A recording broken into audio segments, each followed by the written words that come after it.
Hello everyone. Today I wanted to show you two tricks that I've learned to help me master formulas in combinations with macros. So the first trick will be how to reverse formula values. So normally if you use a macro with the formula, you have a value of 0 to 1 or 0 to whatever value. And with the reverse trick, you can make it go from 1 to 0. And the other trick will be to set minimum values in the constraint here in the formulas. So in this demo here, I have set up saw wave because that's easy to see what resonance does to it, and the low pass filter. So we have X here tracking the saw. The saw goes into the low pass filter here. We have a fairly high frequency and resonance value here, and they just get sent into the out. So as you can hear. And you can see on the on my oscillator as well what those things look like. Right, so let's start with the resonance formula here. So right now we have a flat value of 3. So if we put formula O here instead, actually let's pick P because that doesn't look like a 0.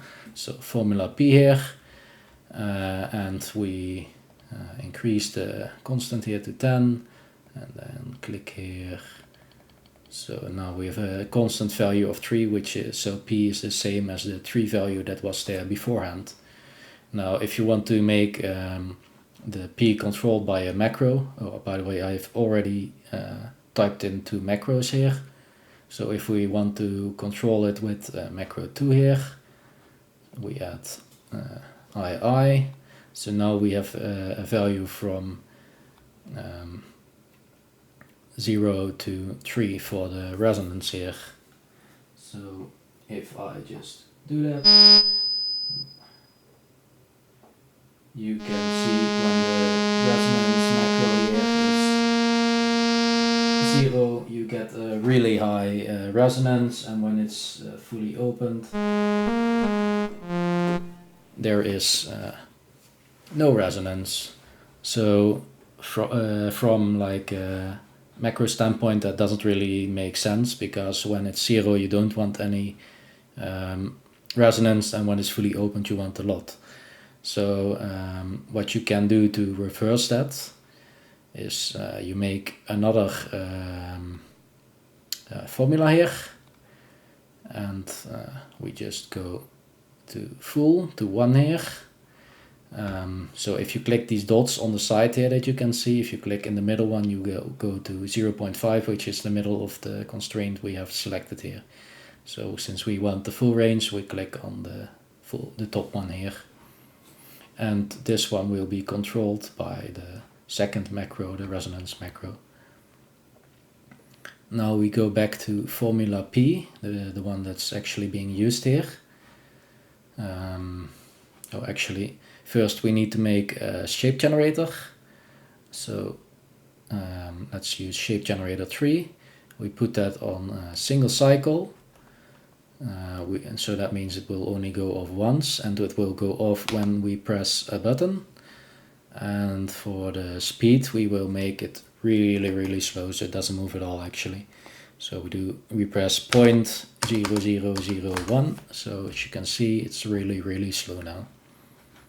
So now we go back to formula P. We remove the macro here because we are already using the macro in the other formula.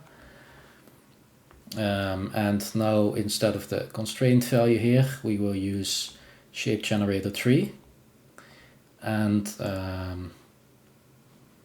shape generator 3 will be controlled by formula Q.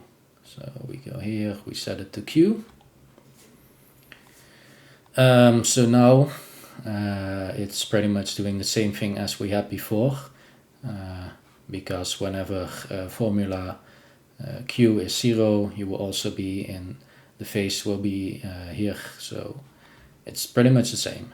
So, but if we reverse the ramp here, whenever formula Q is 0, we get the full value of 3 now, and whenever the resonance is the macro is fully open, it will be here. So we have basically reversed it now. So let me show that off. It was already fully open. So when it's at 0, we don't get any resonance, and when I open it up, you can see we are getting more resonance.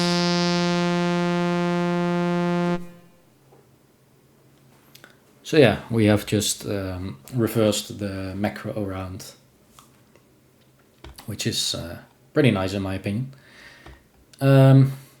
So for the minimum value, let's first control the frequency range of the low pass filter with the formula. So right now the value is 5 here.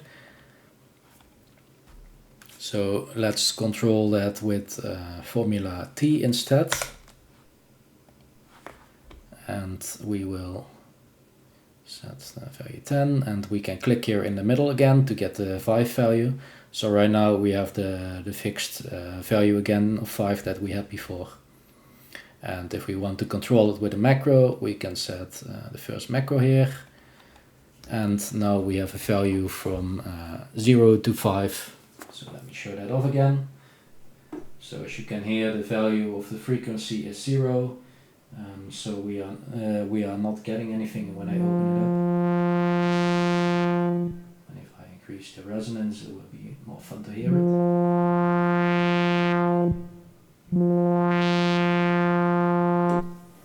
So yeah, but because with a value of 0, you won't hear anything. So what you might want to do in formulas is you would like a minimum value here, but you can only set a range from 0 to 5. So how do we counter this?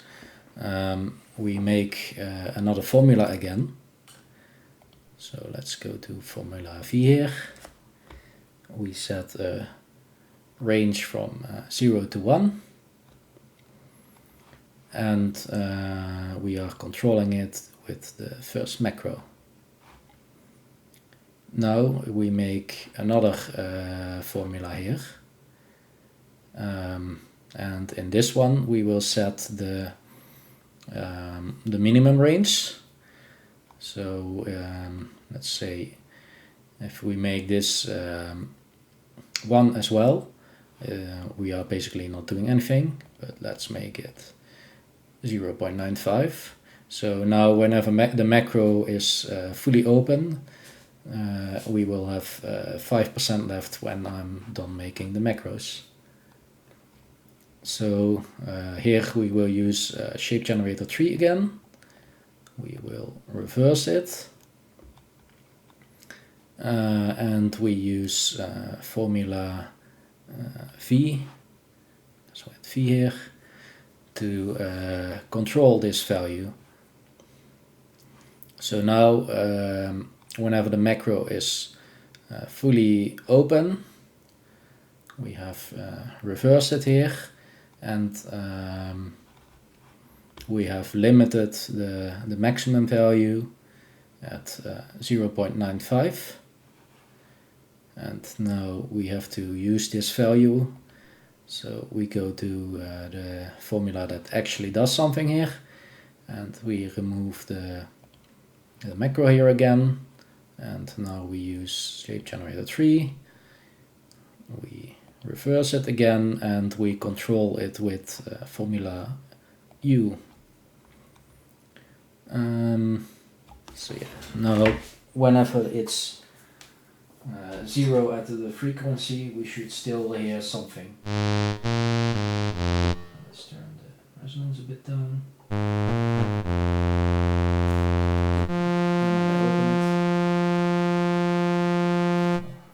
I did something wrong because I'm not hearing anything. See, they are appointed.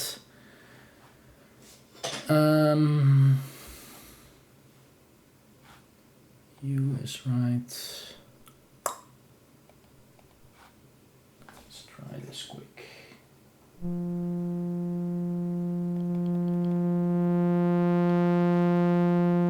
Oh, so it was actually working. So as you can see, when it's 1 here in the U formula, we don't have any noise, and we can increase or decrease the minimum value here. And because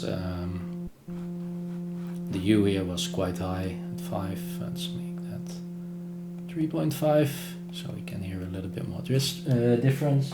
So let's turn it open again. So as you can see here on the oscillator, I'm just holding down the button now, and you can see yeah, the minimum value is still getting sent.